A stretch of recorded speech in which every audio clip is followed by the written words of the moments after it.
Bonsoir tout le monde. Merci d'être présent pour le dernier plateau de cette journée de samedi. Bonjour Jérôme Camus, bonjour Nathalie Hugues, bonjour Sonia Delzongle. Je vais les présenter en quelques mots et ensuite je vais leur laisser la parole pour parler d'une thématique ou d'autre chose. Les Camus, puisqu'on les appelle comme ça, vous êtes des fidèles parmi les fidèles de Saint-Maur-en-Poche. Vous écrivez ensemble depuis 2004 et vous ne faites pas vraiment les choses comme les autres. 2005 ? C'était peut-être fin 2004 ? Donc vous ne faites jamais vraiment les choses comme les autres. Vous aimez les livres en série, vous aimez les pavés. On peut citer la tétralogie des Voix de l'ombre, la trilogie W3. Et puis le petit dernier, entre guillemets, Isla Nova, qui est sorti chez Fleuve Édition.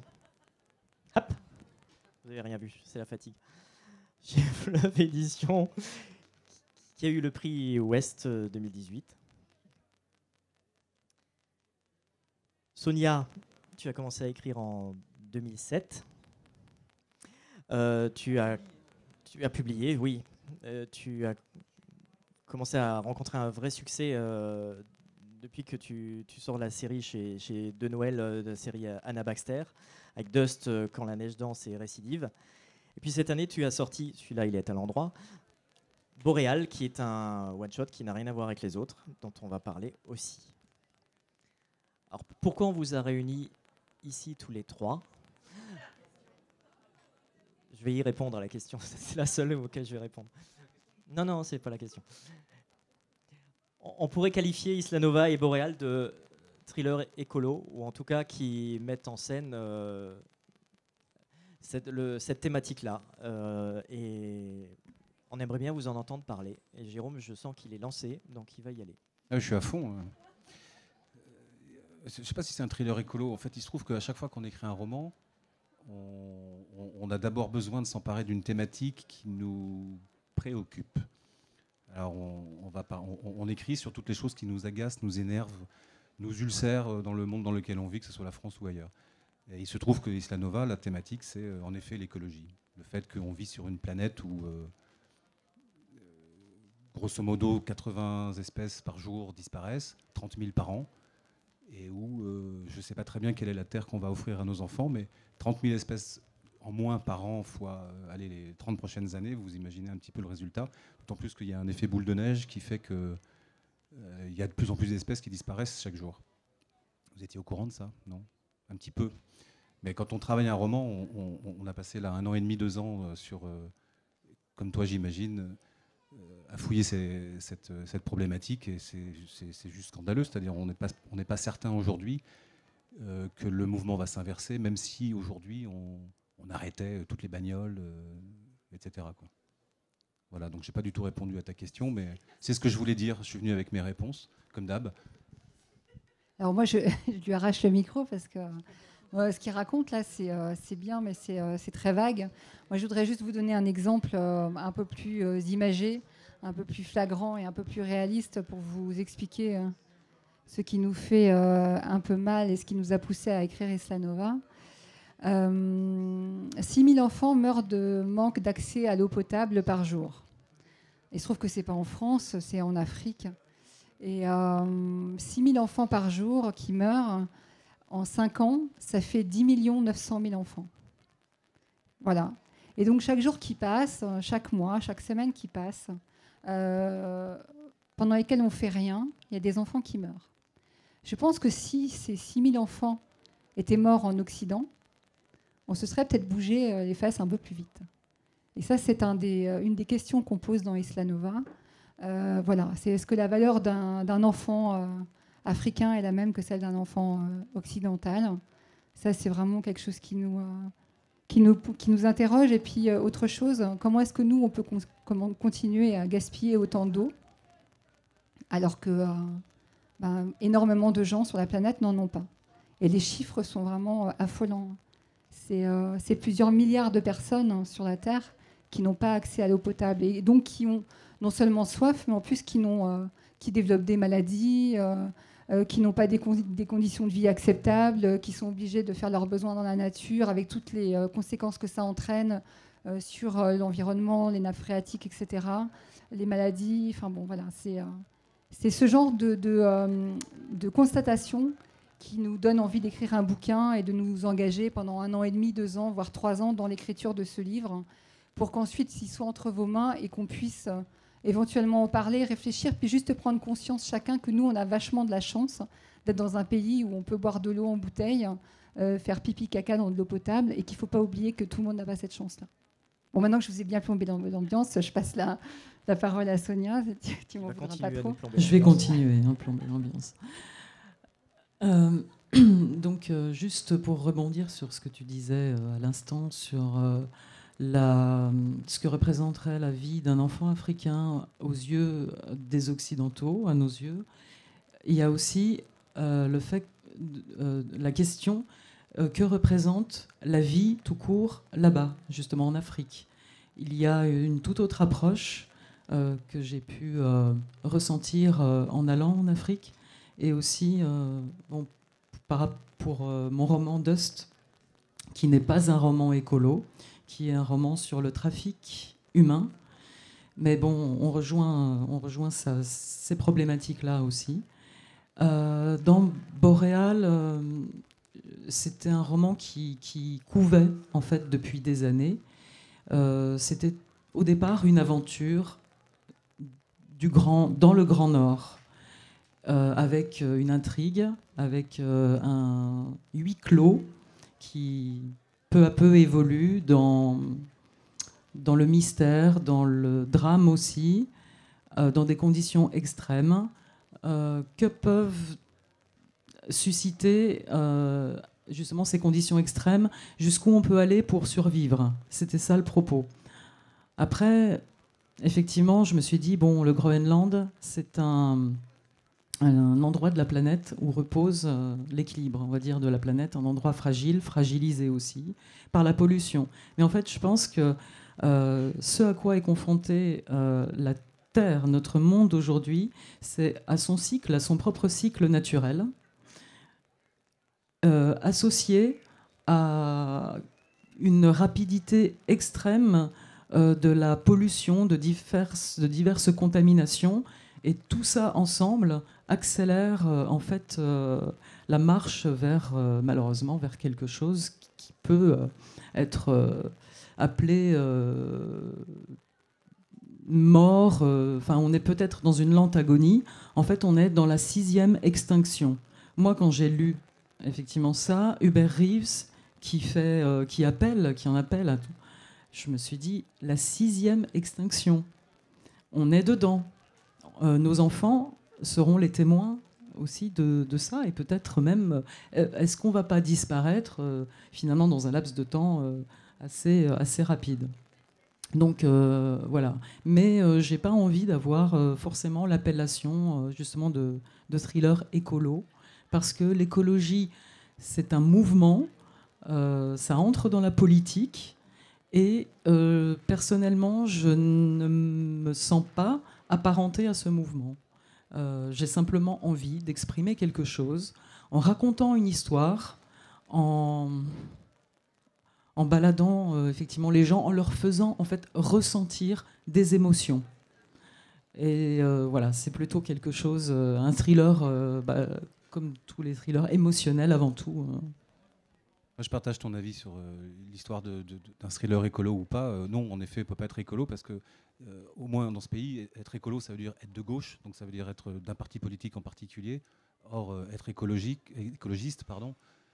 être vivant et se préoccuper de la vie, métavique, on peut être de droite, d'extrême droite, de gauche, d'extrême gauche, du centre ou d'ailleurs, ou de Mars. On devrait tous être écolos, tous. Ouais. Ça ne devrait même pas être un mouvement, en fait.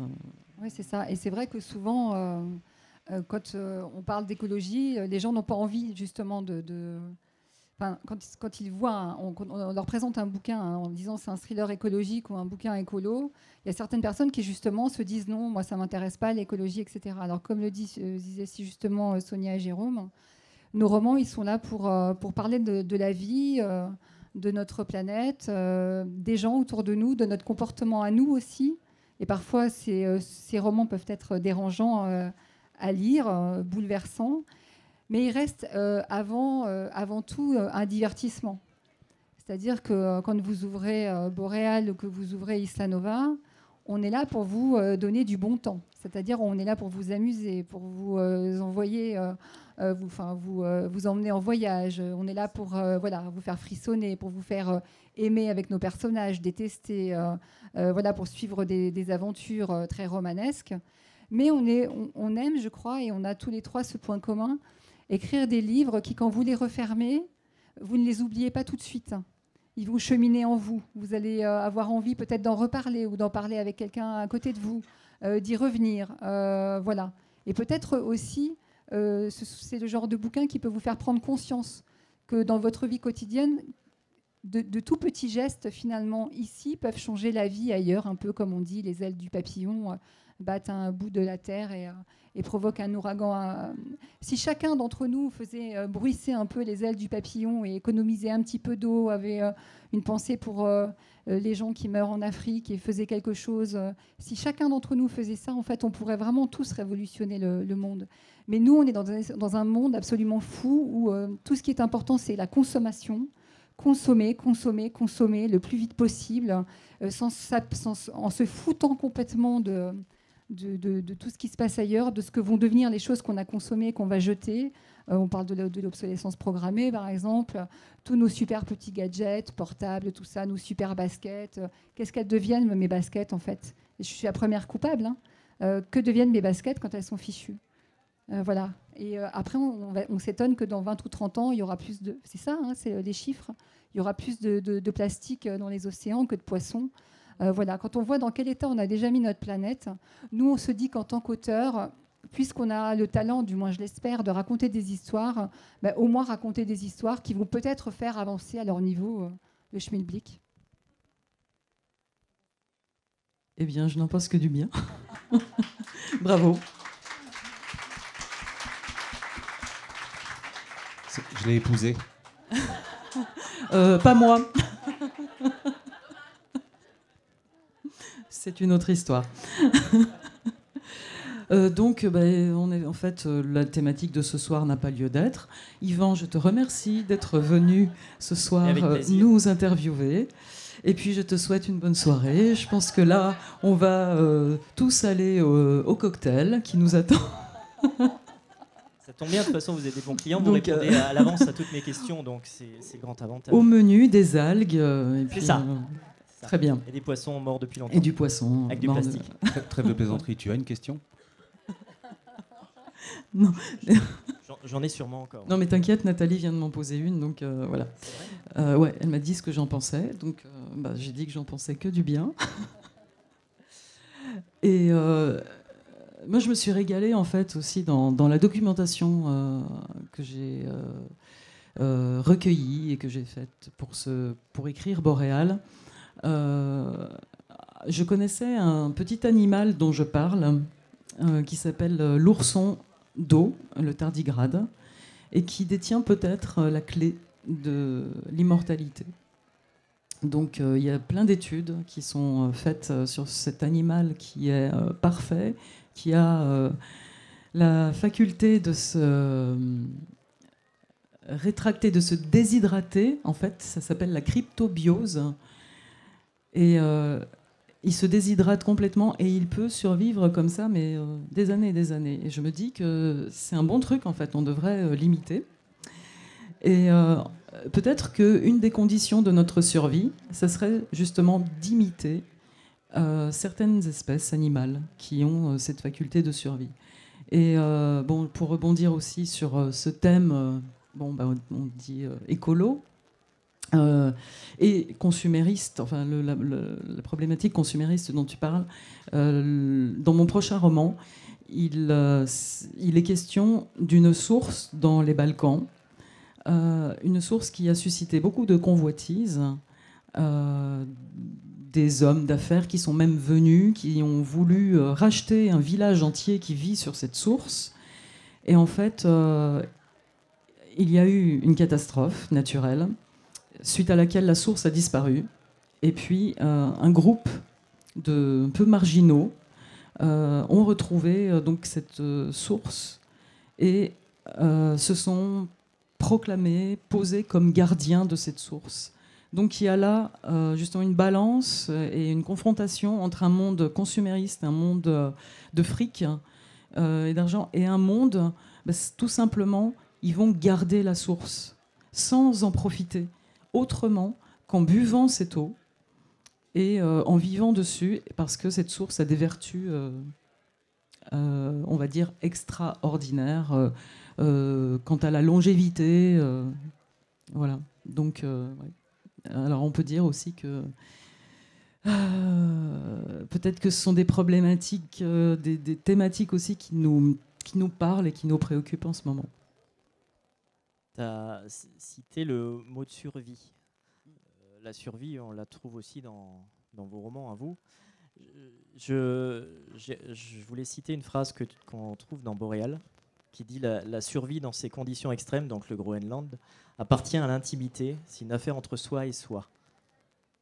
Je voulais vous laisser rebondir là-dessus. C'est pas votre phrase, donc je ne sais pas ce que vous en pensez. Je peux répéter, oui, plus doucement. La survie dans ces conditions extrêmes appartient à l'intimité, c'est une affaire entre soi et soi. Sujet de philo du bac Alors, 2018. Non, mais déjà, c'est une très belle phrase. Mais moi, je ne peux pas en parler puisque je n'ai jamais eu à survivre. Je ne sais absolument pas ce qu'est survivre. Peut-être ma grand-mère aurait pu m'en parler si elle était là, puisqu'elle a vécu la Seconde Guerre mondiale. Mais moi, je ne sais pas ce qu'est survivre. Et d'ailleurs, je me demande, tu parlais de l'immortalité. Pendant que tu parlais, je me disais, mais est-ce bien raisonnable de demander à l'homme d'essayer de devenir immortel, vu le bordel qui fiche sur la planète? À mon avis, de toute façon, elle ne le laissera pas faire. Et elle trouvera bien un petit virus ou un petit truc pour se débarrasser de l'homme, parce que de toute façon, il lui fait beaucoup trop mal. Donc, ouais. Donc c'est vrai que je ne sais pas du tout... Survivre. Je ne sais pas ce que c'est. Oui, mais tu es... J'en ai une idée, mon imagination, j'ai lu des choses. Oui. Mais intimement, quand tu parles de cette... dans ta phrase, tu dis bien que c'est une histoire entre soi et soi, et je pense que tu as raison. Mais je suis incapable de rebondir de façon émotive là-dessus, puisque je n'imagine pas comment je serais, moi, si j'étais demain en position de survie. Et est-ce que pour cette raison, tu t'interdis de l'écrire, d'écrire là-dessus? Non, puisque pas du tu tout. es un écrivain, justement. Absolument. Et un écrivain n'a pas besoin toujours de vivre les choses. Bien sûr, ça, je suis bien d'accord avec toi. Moi non plus, en écrivant cette phrase, j'ai tout à fait conscience que je n'ai jamais eu à survivre, sauf que là, j'émets une nuance. En fait, je pense qu'on n'a pas eu à survivre à des séismes, peut-être, ou des choses comme ça, mais on a eu à survivre. En fait, depuis qu'on est né, on survit. Oui, probablement, tu as raison. Depuis qu'on est né, on s'adapte à la société dans laquelle on a grandi, vécu, etc. Alors ici, c'est relativement cool. En République démocratique du Congo... Il y a les marronniers. Les marronniers. Tu survis depuis le début de la... Mais tu as raison sur le fait qu'on devrait tous être beaucoup plus petits pour imiter ton tardigrade, là, parce que... Et le sens de l'Occident va dans le sens complètement opposé, parce que plus on est grand, plus on mange. Et nos gosses sont une génération qui n'a jamais été aussi grand que nos enfants. Ils ont des pieds, des tailles. Je ne sais pas si vous avez des enfants, des adolescents, ils font du 46, 47 pour les garçons. Ça ne sert à rien. Peut-être au foot, ça marche. Peut-être ça sert au foot, en fait, je ne sais pas. Ça a des conséquences sur la surface corporelle. Donc, vous savez qu'on calcule la surface corporelle en mètres carrés. Ça a des conséquences énormes, le fait que les générations grandissent. Ça a des conséquences, encore une fois, néfastes pour notre planète. Non seulement nous, ça nous empêche de survivre, mais en plus, on consomme plus, puisqu'on prend des tailles de jeans, de pulls, de baskets, etc., beaucoup plus grandes. Donc, on consomme plus de coton, donc on consomme plus d'eau, donc on consomme plus de pesticides, donc on empoisonne encore plus notre belle planète. Et donc, voilà. Donc, peut-être que le fait que les gens grandissent, c'est la réponse de notre planète, de l'évolution à « vous voulez continuer à vivre ? Vous n'y arriverez pas, vous êtes trop grand. » Et vous arrivez, voilà, on va finir par... Vous ne pourrez pas vous déshydrater, vous serez obligé de consommer toujours plus. On voulait leur plomber le moral. Est-ce qu'on vous a plombé le moral ou est-ce que vous en voulez encore, hein? Eh ben, on va vous laisser réfléchir Vous avez à pas tout une- ça toute Vous la n'avez pas, nuit. vous avez pas une question? Il n'y a pas quelqu'un qui a envie de réagir dans le public? Ils sont plombés. Vous êtes plombé. Donc on va apprendre à survivre bientôt pour de vrai. Donc nous, on est cool. Parce que voilà, nous, on a appris à survivre en écrivant des romans, donc on sera plus fort que vous. Mais à part ça, oui, je ne sais plus qui disait que on faisait un débat avec Jean-Bernard Pouy, Pascal Dessin et Olivier Norek. On parlait des ZAD et des jungles, etc. Et on parlait de l'extinction de l'espèce. Et l'un de nos collègues auteurs disait que lui, il estimait que dans 50-60 ans, on serait bon. Il suffirait, mais ça, vous la connaissez l'histoire, il suffirait que les abeilles disparaissent, qu'on pollinise plus pour que dans quelques années, on soit plus capable d'avoir de quoi manger. Alors on aura beau fabriquer des petits drones pour imiter les abeilles, mais bon, voilà, ça va pas fonctionner. Puis il y aura déjà une grosse partie de la population mondiale qui n'aura pas accès à cette technologie qui, de toute façon, pourra plus se nourrir. Donc, ouais. Mais... Excusez-moi, on va vous garder encore un peu finalement. Ça a des répercussions incroyables, le fait qu'on ne se soucie pas plus que ça de notre écologie, de notre écosystème global. Quand je parle d'écosystème, c'est vraiment la Terre. Et la principale conséquence que l'on vit en ce moment, c'est la migration. Et la migration que l'on connaît depuis 3, 4, 5 ans, c'est pas très vieux, ça date du début de la guerre en Syrie, un truc comme ça. C'est le tout début qu'on est en train de vivre. On sait que dans les 40 prochaines années, c'est 150 millions de personnes qui vont vouloir venir ici. Et qui ne vont pas vouloir, elles vont venir ici. On est 500 millions en Europe. Plus 150 millions de personnes, ça va être très compliqué. D'autant plus que ce sont des gens qui n'ont pas... On n'a pas la même culture, on n'a pas la même façon de vivre, on n'a pas le travail. Déjà, il n'y a pas de travail suffisamment de travail pour les Européens. Il n'y a pas de logement, il y a pas de... Enfin, ça va être infernal. Et ça, c'est une conséquence de la désertification du monde. Quand on regarde une carte de l'Europe, enfin pas une carte, mais une vue satellite de l'Europe d'il y a 40 ans et maintenant, on voit que les déserts ont progressé de façon extraordinaire. Et pendant ce temps, on continue de partir pour prendre des petites vacances en Égypte et plonger en mer Rouge et regarder les... Tu veux absolument me piquer ce téléphone? J'allais dire ce téléphone, tiens, prends-le.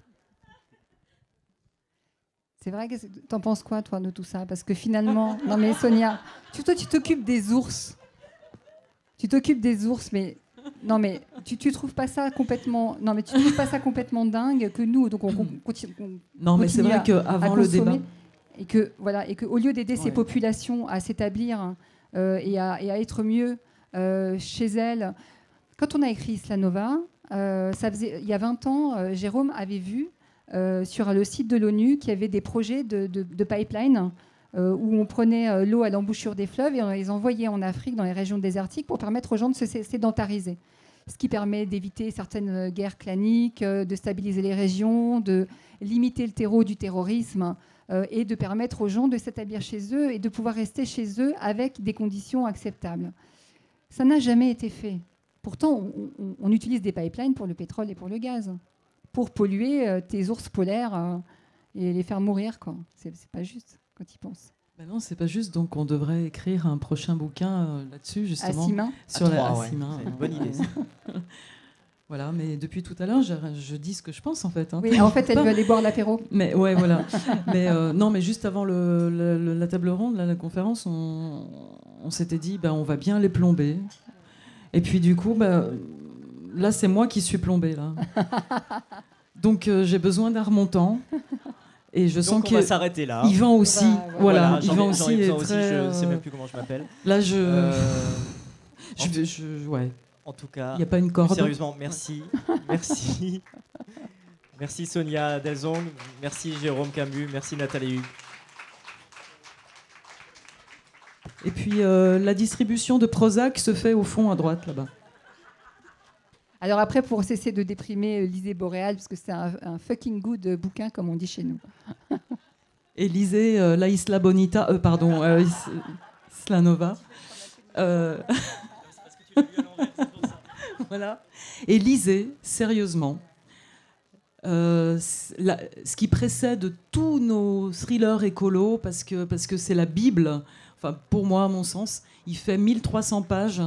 Je les ai dévorés. C'est l'Abysse de Frank Schatzing, qui est un merveilleux bouquin dans lequel la nature se rebelle, qui tire un peu sur le fantastique à un moment donné, mais on voyage aux quatre coins du monde. Et on suit des équipes scientifiques des quatre coins du monde aussi.